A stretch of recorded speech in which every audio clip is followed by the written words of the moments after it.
Bachelor in Paradise's Blake has forced me to agree with Dean, which I can never forgive.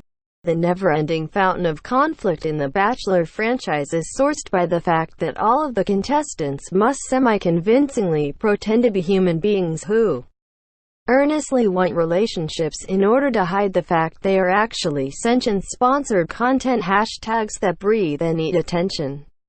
So even when one of them makes something resembling a good point, it is generally encrusted in such a thick layer of self-serving bullshit as to make the whole thing a bit off-putting. Dean Englert, himself a Bachelor villain of sorts, explaining why it was wrong of Bachelor in Paradise's Blake Horseman to release screenshots of his private sexual text conversation with fellow contestant Kaylin Miller-Keyes.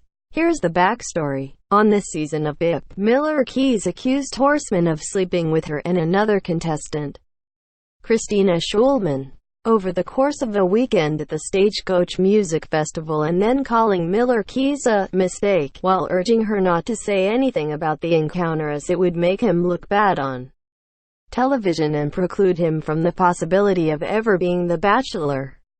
In response to the accusations, Horseman simultaneously apologized and released private text messages via Instagram that subjected Miller-Keyes to an onslaught of abuse and death threats from terrible people who need to calm the fuck down.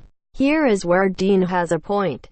What really crossed the line for me was he took private messages between him and another girl who didn't consent to him releasing these messages and blasted them publicly to his followers, which gets picked up to the news outlets. The sharing of messages specifically from a girl who you were romantically involved with when she was drunk and horny, and you go ahead and blast those text messages on your social is a very obvious form of slut-shaming in a sense, and that's really what's frustrating. Releasing those messages to be picked up by countless news outlets to live on the internet in perpetuity seems unnecessarily cruel and embarrassing.